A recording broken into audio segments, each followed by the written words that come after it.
Olá a todos do Hematolog, estamos em junho e esse é o mês que é utilizado para conscientizar a população em prol da doação de sangue.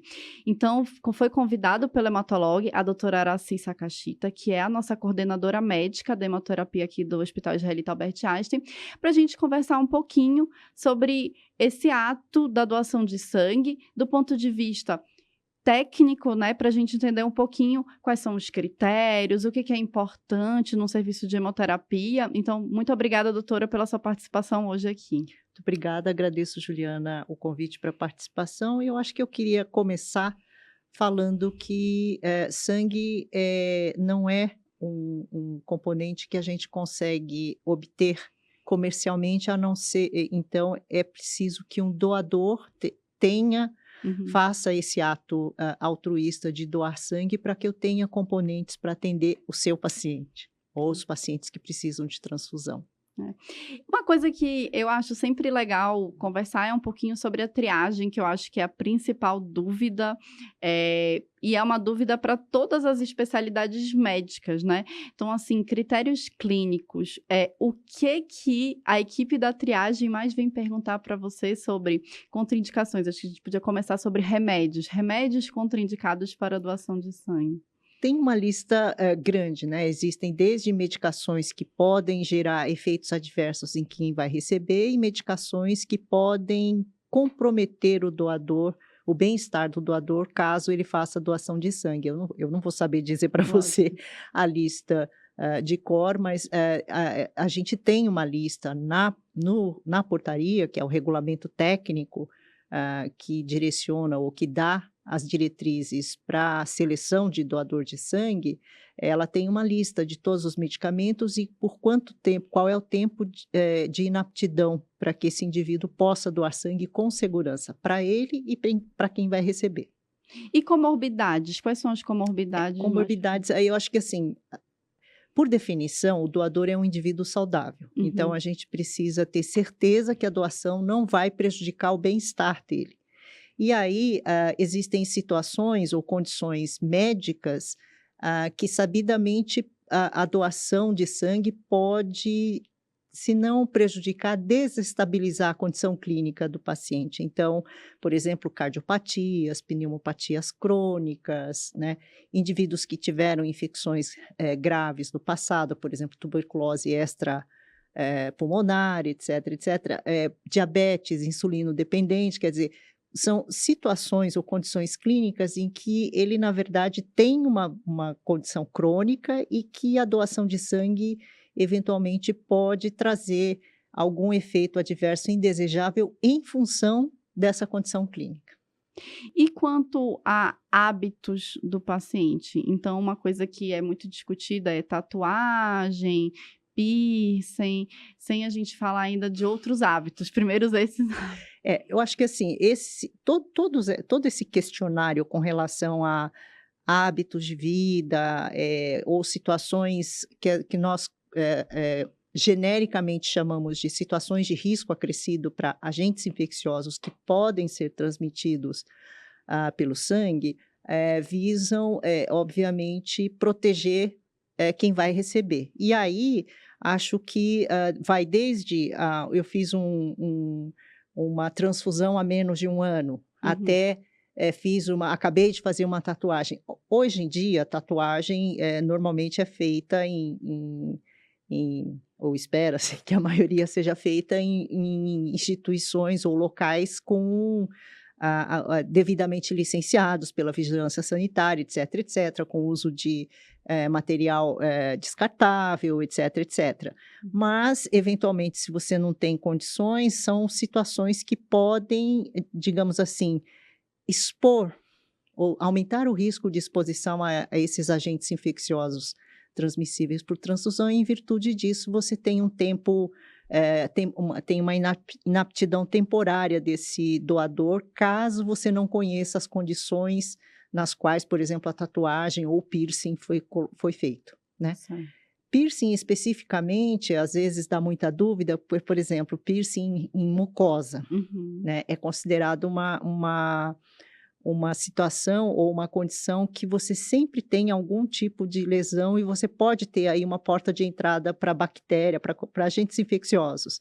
Então, quem tem piercing em mucosa, normalmente, enquanto ele tem o piercing em mucosa, não pode fazer a doação. E depois que ele retira esse piercing, pelo menos 1 ano de inaptidão para assegurar que ele não vai levar que o sangue desse doador não vai trazer nenhum risco adicional a quem vai receber. Eh, Prótese também é uma contraindicação, né? Qual o tipo de prótese, qual é o tempo? Então, por exemplo, quando a gente está falando em prótese, a gente tem desde prótese mamária, implante dentário, que tem essa questão, e outros enxertos também. Qual seria o tempo? Cada um tem um tempo. Cada um tem um tempo. Implante dentário é quando não se tem certeza se não se utilizou alguma substância de origem bovina, Uhum. por conta aí do risco da doença de Creutzfeldt-Jakob. Mas acho que a tendência é você minimizar o tempo de inaptidão desses indivíduos, né? Claro, enxerto de Duramáter ou outros enxertos levam normalmente a uma inaptidão definitiva na maioria dos casos. Cada caso é avaliado individualmente para a gente saber se é uma inaptidão definitiva ou temporária. Né.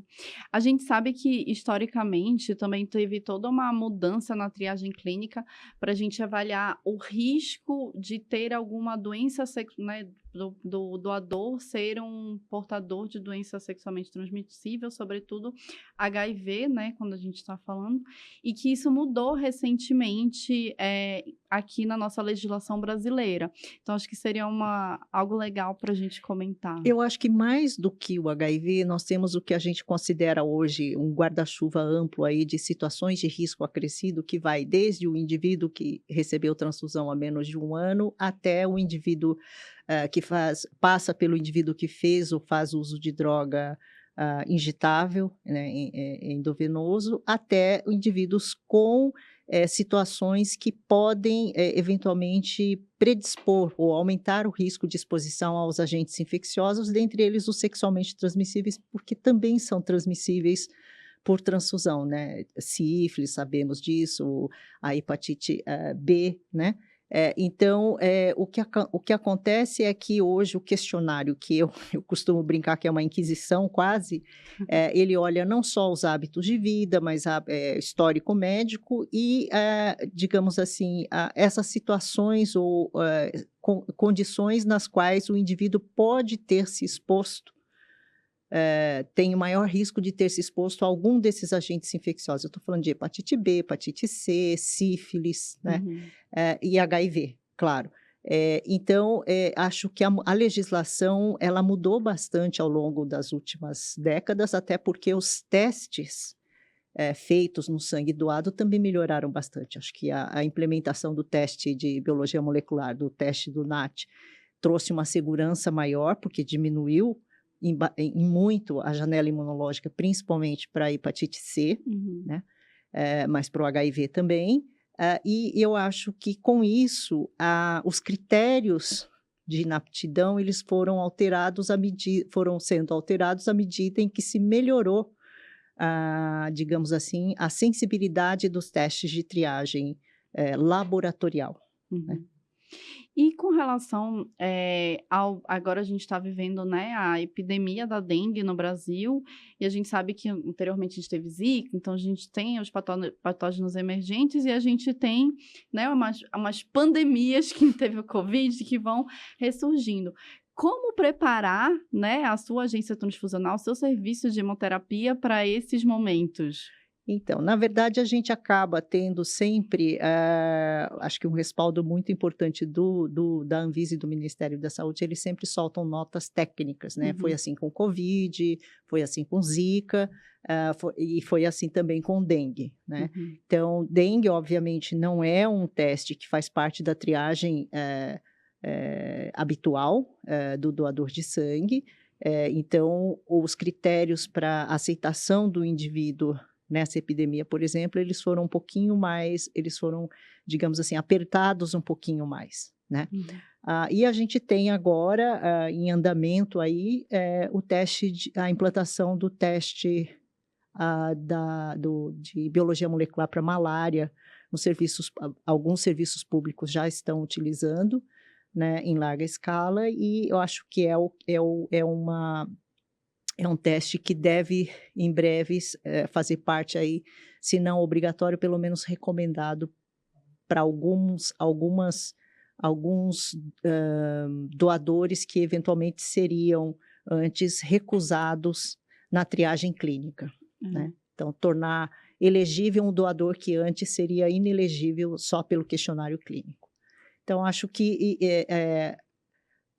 a gente tem uma melhora contínua dos testes de triagem no sangue doado, mas acho que o 100% não conseguiremos, 100% de segurança não conseguiremos atingir, até porque existe ainda uma janela imunológica que foi drasticamente reduzida com os testes de biologia molecular, mas ela ainda existe.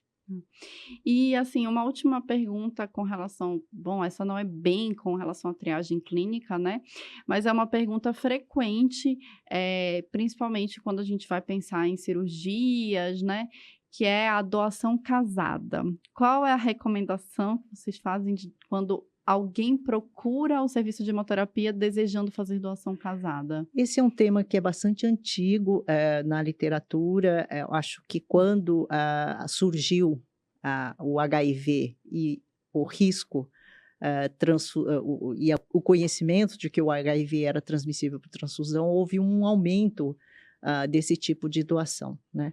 E na literatura já é bem conhecido que isso não adiciona segurança ao sangue doado ou a quem vai receber. Pelo contrário, às vezes, se o doador, por exemplo, normalmente é um amigo ou é um familiar, ele pode ficar constrangido, por exemplo, de revelar alguma situação de risco ou alguma condição que ele sabe que pode torná-lo inapto para doação, exatamente por conta por estar muito desejoso de ajudar aquela pessoa, aquele familiar, aquele amigo, etc, etc. Então, acho que, em termos de testagem, não há nenhuma diferença nos testes que são feitos no sangue, independentemente de que tipo de doação seja, né?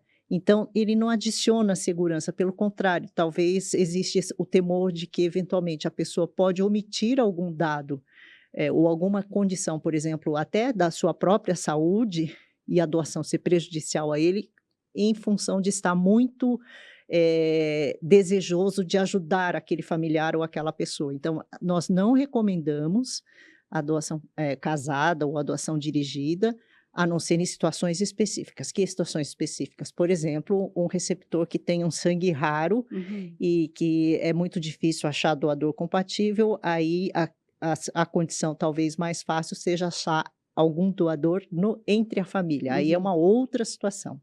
Né? Mas a doação casada, por exemplo, não é infrequente a gente ter a solicitação de doação casada de parentes ou familiares de uma criança, né?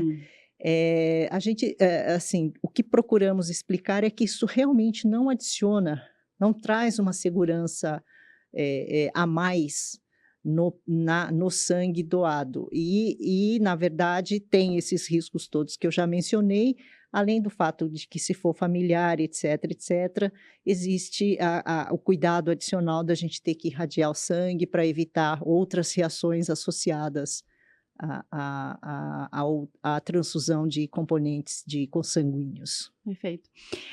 Então, passando o momento da triagem, esse é o momento que você vai falar se o paciente vai fazer a doação de sangue total ou algum hemocomponente específico? Qual é o momento que o doador é direcionado para isso? Na verdade, a grande maioria dos bancos de sangue trabalha com o que a gente chama de doação convencional, que é a doação de uma bolsa de sangue total, né? Existe um outro tipo de doação, que é a doação principalmente de plaquetas por aférese, que é importante para eu conseguir atender demanda, por exemplo, quando eu tenho um serviço que tem um serviço de transplante de medula, um serviço de oncologia ou de oncohematologia muito grande, como é o nosso, por exemplo, que a gente precisa ter uma quantidade adequada de plaquetas em concentrado de plaquetas no estoque para atender a demanda. Então, a doação por aférese facilita porque eu preciso de um doador para atender uma transfusão no adulto, ao passo que se fosse a doação convencional, eu precisaria de 5 a 6 doadores para conseguir a mesma quantidade de plaqueta para atender esse paciente. Existe uma certa dificuldade até financeira em serviços fora de fazer a doação por aférese também, porque o kit é mais caro. Isso você enxerga como um problema, o custo? Eu acho que ainda, assim, naturalmente, se você comparar o custo de uma bolsa de sangue e um kit que é utilizado para doação por aférese, o kit é mais caro. Mas se você, eventualmente, principalmente quando você fala de transfusão de plaquetas, se você imaginar que você vai gastar 5 a 6 bolsas, 5 a 6 sorologias, e aqui você vai usar um kit e uma sorologia, talvez, dependendo, eu acho que isso vai ser custo efetivo de acordo com o serviço, a demanda e a complexidade do serviço que você atende. Se é um serviço que é um hospital geral, talvez não valha a pena eu ter plaqueta por aférese, porque o consumo maior vai ser sempre de concentrado de hemácias. Uhum. Mas se é um serviço oncológico, um serviço que tem transplante, um serviço que tem oncohematologia, transplante de medula, talvez valha a pena eu ter parte das minhas coletas com doação por aférese para que eu consiga ter estoque suficiente para atender a demanda dos pacientes. Legal. E aí, acho que a gente podia falar só rapidamente sobre o fracionamento quando é coletado o sangue total. Como é feito, qual é o processo, assim, lógico que isso é um capítulo separado, não dá para a gente fazer uma aula explicativa, mas acho que seria... Acho que, grosso modo, podemos dizer que uma bolsa de sangue pode gerar até 3 ou 4 componentes, né? Concentrado de hemácias, plaquetas, o plasma e, eventualmente, o crio precipitado, que é depois removido do plasma. Uhum. Então, costumamos dizer que uma doação pode ajudar até 4 pacientes, grosso modo, né? E o fracionamento, ele é feito no mesmo dia ou no dia posterior à doação, dependendo do tempo de coleta, eu vou conseguir produzir... vai depender do tempo de coleta e o tempo de processamento, eu vou conseguir produzir esse ou aquele hemocomponente, mas, em geral, os 2 componentes principais, ou os 3 componentes principais, são o concentrado de hemácias, plaquetas randômicas e o plasma. Certo. E aí, quais são os exames que todo serviço de hemoterapia pela RDC precisam ter, obrigatoriamente, realizar nesse produto? No sangue doado, obrigatoriamente temos que ter as sorologias, então, ou testes de triagem para agentes infecciosos transmissíveis por transfusão. Então, estamos falando de hepatite B, hepatite C, HIV, HTLV1, sífilis e chagas. Temos que ter uma pesquisa ou uma detecção de hemoglobina S, né? E, do ponto de vista imunohematológico, temos que ter a tipagem ABO-RH do doador e a pesquisa de anticorpos regulares. Isso são mandatórios, além do teste dos agentes infecciosos. Esqueci de mencionar os testes de biologia molecular. Então, o NAT para HIV, HCV e HBV, então hepatite A, hepatite B, hepatite C e HIV, que são mandatórios. Uhum. O teste da malária não é obrigatório, mas ele vem sendo utilizado já, acho que desde o ano passado, ano retrasado, em alguns serviços públicos. Acho que o Hemorrio foi um dos pioneiros, mas teve 3 ou 4 serviços que começaram e que agora eu acho que vai ser ampliado, ou já foi ampliado para os serviços públicos. Legal. E uma dúvida comum, né, na prática, é como fazer a cultura no controle de qualidade desses componentes coletados, né? Então, como é feito aqui no hospital a cultura desses produtos? Qual é a rotina? Porque é diferente para plaquetas e diferente para hemácias. Na verdade, o controle de qualidade são 2 coisas, né? O controle de qualidade do produto em si é saber por exemplo, no concentrado de hemácias eu tenho que ter hemoglobina mínima para que ele seja liberado, utilizado na transfusão. Assim como o plasma, eu tenho que ter controle com relação a fatores de coagulação, fibrinogênio, etc. Na plaqueta, eu preciso ter uma contagem mínima, não preciso contar todos os produtos. Em geral, o controle de qualidade é feito em 10% da produção ou 10 unidades mensais, o que for maior, né? E na plaqueta, exatamente por causa da característica ou da temperatura na qual esse hemocomponente é estocado, que é a temperatura ambiente, é necessário fazer um controle microbiológico, ou seja, cultura, tá? E aí, a recomendação é que você, depois da coleta da plaqueta, aguarde 24 horas para daí sim inocular uma amostra do seu produto, para aguardar mais 24 horas, para daí liberá-lo para transfusão com segurança, tá? Então, a cultura microbiológica é algo que é feito no concentrado plaquetário. Nos outros hemocomponentes, hemácia, por exemplo, faz parte do controle de qualidade, ou quando você tem, eventualmente, uma reação adversa associada à febre, por exemplo, em que você envia, se você tiver ainda, o conteúdo da bolsa para a cultura microbiológica. E com relação a indicações para irradiação do produto, quais seriam as indicações de irradiação? Irradiação é fundamentalmente quando você vai transfundir um paciente com imunocomprometido, ou seja, imunodeprimido, né? E aí nós estamos falando de recém-nascidos, de baixo peso, principalmente, que têm um sistema imunológico imaturo, pacientes que são submetidos a esquema quimioterápicos muito agressivos, submetidos a transplante de medula óssea, né?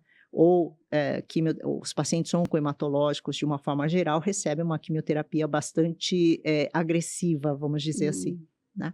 E uma outra situação é aquela que eu mencionei anteriormente, quando eu tenho uma doação que é proveniente de um parente, seja de primeiro, segundo, terceiro grau, se for a transfusão de um hemocomponente dirigido para esse paciente ou casado, a recomendação é que o produto seja irradiado. A irradiação é fundamentalmente para prevenir a ocorrência da doença enxerto contra hospedeiro transfusional, que felizmente é rara, mas quando ela ocorre é bastante grave e pode ser fatal.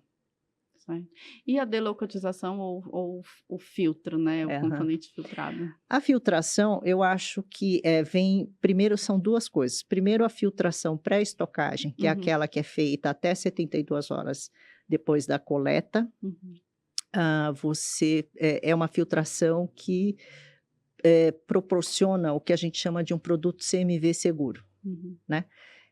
Então, é um produto que eu posso utilizar em pacientes ou receptores que são CMV negativo e que precisam, idealmente, receber um produto CMV seguro. O equivalente à filtração pré-estocagem seria o indivíduo receber hemocomponente de um doador CMV negativo, com sorologia CMV negativa, que no nosso meio não é a maioria da população, né? A outra coisa é quando eu tenho um paciente que já teve uma reação febril não hemolítica, mais de um episódio, e eu quero evitar nova recorrência dessa reação, e é um paciente que vai receber múltiplas transfusões, né? Um outro aspecto que às vezes não nos lembramos é pacientes que vão ser submetidos a transplante de órgãos sólidos, né? A recomendação da filtração seria para minimizar a chance de aloimunização anti-HLA. Então, esses pacientes, quando recebem transfusão, o ideal seria que eles recebessem componentes filtrados. Certo. E, bom, acho que do ponto de vista de caminhos, né, do banco de sangue a gente percorreu, mas o doador terminou o processo, ele já doou o sangue, e aí ele pergunta, quando eu posso doar de novo? Como eu posso me tornar um doador frequente? Isso é orientado no momento final? Qual é o momento que vocês introduzem esse assunto? Nós sempre queremos que o doador volte, né? A nossa ideia, o ideal é que esse doador se torne um doador frequente, E aí, se for uma doação de sangue total, o intervalo mínimo para o homem seria 2 meses, mas no máximo 4 doações num período de 12 meses, né? E para a mulher, 3 meses, com um máximo de 3 doações num período de 12 meses, né?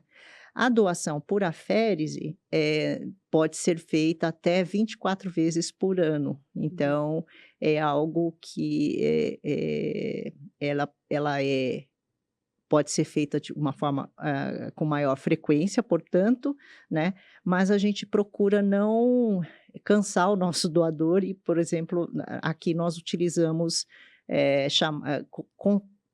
com frequência chamamos o nosso doador a cada mês, mês e meio, para que ele faça a sua doação de plaquetas por aférese. A doação por aférese, assim como a doação convencional hoje, aqui no nosso serviço, elas podem ser previamente agendadas para maior comodidade do doador, mas a aférese normalmente precisa ser agendada porque é uma doação que leva mais tempo. Certo. E eu acho que a última pergunta, né, para quem não ouviu nada até agora, que eu ouvi só o último minuto, é quem pode doar sangue? Olha, quem tiver em boas condições de saúde, quem tem acima de 50 quilos, entre 16 e 69 anos, se for a primeira doação até 60 anos, entre 16 e 17 anos tem que ter autorização do responsável legal, quem não não tenha nenhuma patologia assim mais grave, uma doença cardíaca, hipertensão não controlada, diabetes insulino dependente ou coronariopatia, etc, etc, né? Quem está sem nenhuma condição infecciosa aguda, seja virose, seja alguma infecção bacteriana, né? Então tem que esperar terminar o tratamento, normalmente de 1 semana a 15 dias depois do término do tratamento ou da melhora dos sintomas, pode doar. Algumas vacinas também impedem aí, temporariamente a doação. Então, em geral, quem está em boas condições e, obviamente, tem o desejo de ajudar alguém. Legal. Eu agradeço muito, doutora Aracy. Espero vê-lo em breve aqui no Hematolog para gravar mais conteúdos interessantes de hemoterapia e tirar todas as dúvidas de quem tem, que são muitas, né? Todas eu não sei se eu vou conseguir, mas eu agradeço também a oportunidade. Muito obrigada.